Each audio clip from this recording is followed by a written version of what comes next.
पढ़े सुने जो प्रेम से वह हो जाए शुद्ध स्वरूप। यह 28वां अध्याय कार्तिक कथा अनूप। धर्मदत्त ने पूछा, मैंने सुना है कि जय और विजय भी भगवान विष्णु के द्वारपाल हैं।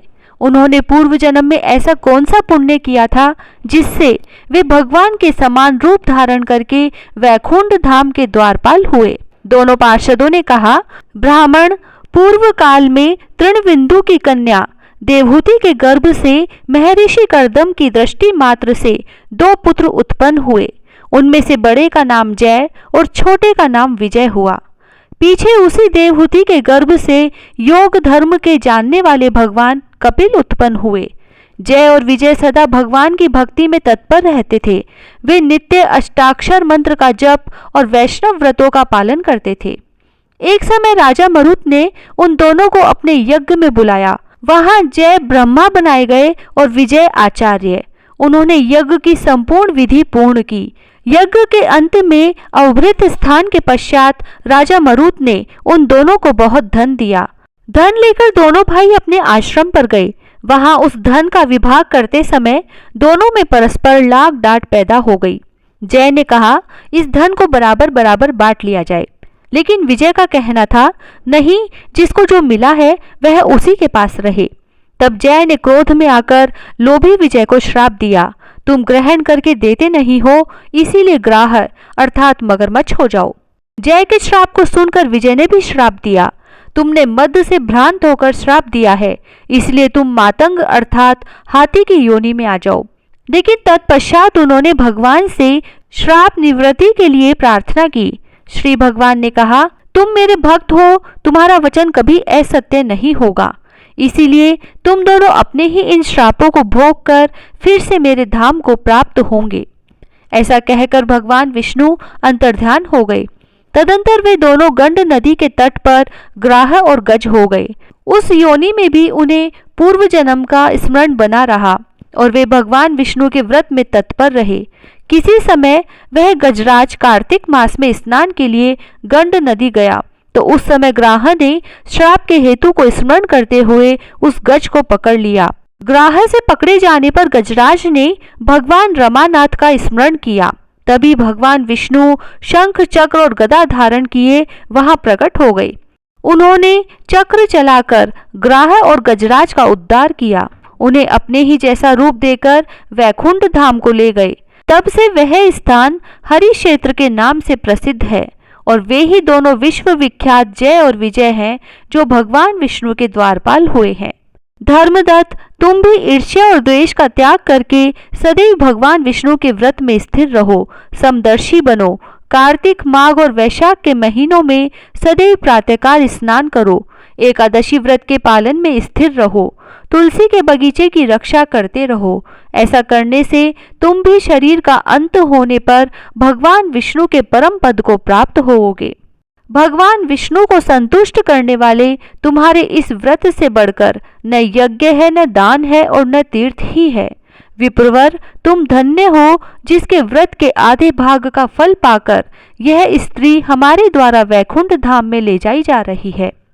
नारद जी बोले, हे राजन, धर्मदत्त को इस प्रकार उपदेश देकर वे दोनों विमानचारी पार्षद उस कलहा के साथ वैकुंठ धाम को चले गए। धर्मदत्त जीवन भर भगवान के व्रत में स्थिर रहे और देहावसान के बाद उन्होंने अपनी दोनों स्त्रियों के साथ वैकुंठ धाम को प्राप्त कर लिया। इस प्राचीन इतिहास को जो सुनता है और जो सुनाता है वह जगत गुरु भगवान की कृपा से उनका सानिध्य प्राप्त कराने वाली उत्तम गति को प्राप्त करता है। ओम नमो भगवते वासुदेवाय। 28वां अध्याय समाप्त। जय श्री राधे। कार्तिक की कहानी। 2 सास बहुएं थी। कार्तिक मास आया तो सास बोली, मैं कार्तिक स्नान के लिए तीर्थ जाना चाहती हूँ। बहू बोली, मैं भी चलूंगी। सास बोली, तू अभी बहुत छोटी है, अभी मुझे जाने दे। सासू तीर्थ गई तो बहू कुमार के से 35 कुंडे ले आई। रोज एक कुंडा भर कर रखती। उधर गंगा में सासू जी की नथ गिर गई। बहू कुंडे में नहाती हुई बोली, सासू नहावे उंडे, मैं नहाऊं कुंडे। इतने में गंगा की धारा कुंडे में आ गई। साथ में सासू जी की नथ भी आ गई। बहू ने नथ पहचान ली और अपनी नाक में पहन ली। महीना पूरा हुआ, सासू जी आई, बहू सामे लेने लगी तो सास नथ देखकर बोली कि तू यह कहाँ से लाई? तो बहू बोली, यह तो मेरे कुंडे में गंगा की धारा के साथ आ गई। पर सास ने कुछ ध्यान नहीं दिया। फिर सास बोली कि मुझे ब्राह्मण भोज करना है, तो बहू बोली कि सासू जी 2 ब्राह्मण मेरे भी जिमा दो, मैंने भी कार्तिक स्नान किया है। तब सास ने कहा कि तूने कहाँ कार्तिक स्नान किया? तो बहू बोली, ऊपर चलो मैं आपको बताती हूँ। ऊपर गए तो देखा सारे कुंडे सोने के हो गए। बहू बोली, मैं रोज कुंडा भरकर रखती और सुबह जल्दी उठकर नहाती और उल्टा करके रख देती। तब सासू जी बोली कि बहू तू तो बहुत भाग्यवान है जो साक्षात गंगा जी तेरे पास आई। तूने श्रद्धा और विश्वास से कार्तिक स्नान किया तो भगवान ने तुझे फल दिया। दोनों सास बहू ने धूमधाम से ब्राह्मण जिमाकर दक्षिणा देकर विदा किया। हे गंगा मैया, जैसे बहू पर कृपा की, उसको कार्तिक स्नान कराया, वैसे हम सबको कराना। तुलसा जी की कहानी। कार्तिक के महीने में सब कोई तुलसा माता को सींचने जाती। सब कोई तो सींच के आ जाती, पर एक बुढ़िया माई आती और तुलसा माता से रोजाना कहती, तुलसा माता सत की दाता, मैं बिड़ला सींचू तेरा, तू कर निस्तारा मेरा। तुलसा माता अड़ुआ दे लडुआ दे, पीतांबर की धोती दे, मीठा मीठा ग्रास दे, बैकुंठ का वास दे, चटके की चाल दे, पटके की मोत दे, चंदन का काठ दे, झालर की झिनकार दे, साई का राज दे, दाल भात का जीमन दे, 11 का दिन दे, कृष्ण का कांधा दे। इतनी बात सुनकर तुलसा माता सूखने लगी। भगवान ने पूछा कि तुम्हारे पास तो इतनी औरतें आती हैं, तुम्हें जिमाती है, गाती हैं, तो भी तुम कैसे सूखने लगी? तुलसा माता ने कहा कि एक बुढ़िया माई आती है जो रोजाना इतनी बात कहकर जाती है। मैं और तो सब कुछ दे दूंगी, पर आप कृष्ण जी का कांधा कहाँ से दूंगी?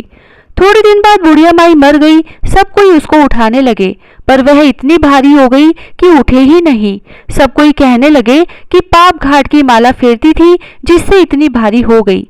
भगवान बूढ़े ब्राह्मण का रूप धारण करके आए। सबसे पूछने लगे कि इतनी भीड़ क्यों हो रही है? सब बोले, एक बुढ़िया मर गई है, पापनी थी, इसीलिए किसी से नहीं उठती।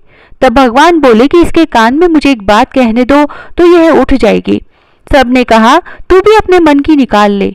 भगवान ने जाकर उसके कान में कहा, बुढ़िया माई तू बिड़ला सींचे मेरा, मैं करूँ निस्तारा तेरा।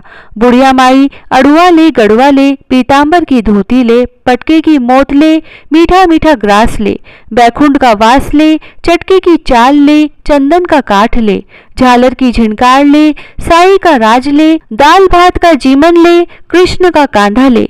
इतना सुनते ही बुढ़िया माई हल्की हो गई। भगवान उसे कांधे पर ले गए और उसकी मुक्ति हो गई। हे तुलसा माता, जैसा उसकी मुक्ति करी ऐसा हमारी करियो, जैसा उसको कांधा दिया वैसे सबको दियो। विनायक जी की कहानी। एक बुढ़िया माई थी, वह मिट्टी के गणेश जी की पूजा करती थी। वह मिट्टी के गणेश जी रोज बनाती, रोज गल जाते। सामने एक सेठ का मकान बन रहा था तो वह वहां जाकर बोली कि पत्थर का गणेश बना दो। मिस्त्री बोले, जितने में हम तेरा पत्थर का गणेश गढ़ेंगे उतने में अपनी दीवार न चीनेंगे।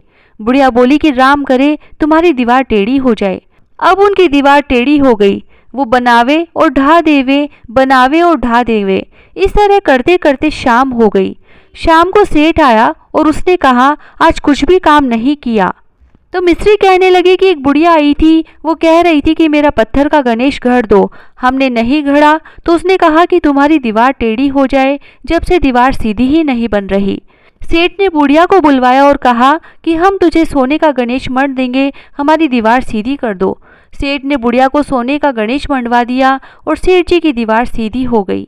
हे विनायक जी महाराज, जैसे सेठ की दीवार सीधी करी वैसे सबकी करना। कहता न सुनता न हुकारा भरता ने सारे परिवार की रक्षा करना। हे कार्तिक महाराज, सबकी मनोकामनाएं पूरी करना, सबकी रक्षा करना। जय श्री राधे। लपसी तपसी की कहानी।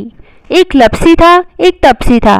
तपसी तो भगवान की तपस्या करता। लपसी रोजाना 1.25 सेर का हलवा बनाकर भगवान को भोग लगाकर टाली हिलाकर जीम लेता।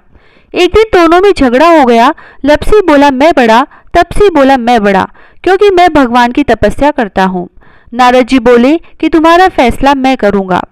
दूसरे दिन तपसी नहाकर आने लगा तो नारद जी ने 1.25 करोड़ का मुंदड़ा तपसी के आगे गिरा दिया। उसने आंख खोलकर देखा तो मुंदड़ा पड़ा था। उसने उठाकर पैर के नीचे दबा लिया और तपस्या करने लगा। उधर लपसी ने सवा सेर का हलवा बनाकर भगवान को भोग लगाकर टाली हिलाकर जीम लिया। इतने में नारद जी आए और दोनों को अपने पास बैठाया। दोनों पूछने लगे कि कौन बड़ा है। नारद जी ने तपसी से कहा कि अपना पांव हटा।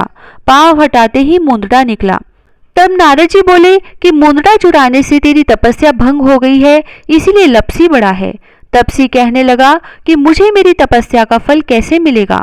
नारद जी बोले कि तेरी तपस्या का फल कार्तिक नहाने वाली देंगी।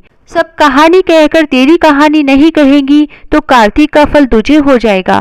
धोती देकर अंगोछा नहीं देंगी, सीधा देकर दक्षिणा नहीं देंगी, ब्राह्मण जिमाकर दक्षिणा नहीं देंगी, दीवा चासकर हाथ न जोड़े तो तेरा पुण्य होगा। कपड़ा दे के बटन न लगावे, दाहिने हाथ नाड़ा बांधे तो सबका फल तुम्हें हो जाएगा। और इतना कहकर नारद जी चले गए। लपसी को फल लपसी ने हो जो, तपसी को फल तपसी ने हो जो, माँ की कथा कहानी को फल माँ ने हो जो। पीपल पतवारी की कहानी। एक गुजरी थी, उसने अपनी बहू से कहा कि तू दूध दही बेच के आ। वह बेचने गई तो रास्ते में औरतें पीपल पतवारी सींच रही थी। उनको सींचता देखकर बहू ने पूछा कि तुम यह क्या कर रही हो। औरतें बोली कि हम पीपल पतवारी सींच रही हैं, इससे अन्न और धन होता है, 12 वर्ष का बिछड़ा हुआ पति मिल जाता है। बहू बोली ऐसी बात है तो तुम तो पानी से सींचती हो, मैं तो दूध से सींचूंगी। अब तो गुजरी बहू रोजाना दूध दही बेचने ही नहीं जाती, वह रोजाना दूध तो पीपल में और दही पतवारी में सींचती। सास दूध दही का दाम मांगती तो कह देती कि महीना पूरा हो जाने पर दे दूंगी। कार्तिक का महीना पूरा हो गया, पूनम का दिन आया। बहू पीपल पतवारी के पास जाकर बैठ गई। पतवारी ने पूछा कि तुम मेरे पास क्यों बैठ गई। तब बहू बोली कि सासू दूध दही का दाम मांगेगी। पीपल पतवारी बोली कि मेरे पास क्या दाम रखा है, ये भरा डिंडा पान पतुरा है, इसको ले जा। बहू ने वही ले जाकर कोठरी में रख दिया और डर के मारे कपड़ा ओढ़कर सो गई। सासू बोली कि बहू पैसे ला। बहू बोली कि कोठरी में रखा है। सासू ने कोठरी खोल के देखी तो हीरा मोती जगमगा रहे हैं। सासू बोली कि बहू इतना धन कहाँ से लाई। बहू ने आकर देखा तो सच्ची में ही धन भरा हुआ है। बहू ने सासू को सारी बात बता दी। सास ने कहा कि अब की कार्तिक में मैं भी पतवारी सींचूंगी। कार्तिक आया, सास दूध दही तो बेचकर आ जाती और हांडी धोकर पीपल पतवारी में चढ़ा देती। आकर बहू से कहती कि मेरे से दाम मांग। तब बहू कहती सासू जी कोई बहू भी दाम मांगती है क्या, पर सासू कहती कि तू मांग। बहू बोली कि सासू जी पैसे लाओ, तो वह पीपल पतवारी के पास जाकर बैठ गई। पीपल पतवारी ने सासू को भी पान पतूरा भरा डिंडा दे दिया। उसने वही ले जाकर कोठरी में रख दिया। बहू ने खोलकर देखा तो उसमें कीड़े मकोड़े बिलबिला रहे हैं। बहू ने कहा सासू जी यह क्या है। तब सास ने आकर देखा और बोलने लगी कि पीपल पतवारी तो बड़ी दोगली पटपीटन है, इसको तो धन दिया और मुझको कीड़ा मकोड़ा दिया। तब सब कोई बोलने लगे कि बहू तो सत की भूखी सींचे थी, तुम धन की भूखी सींची।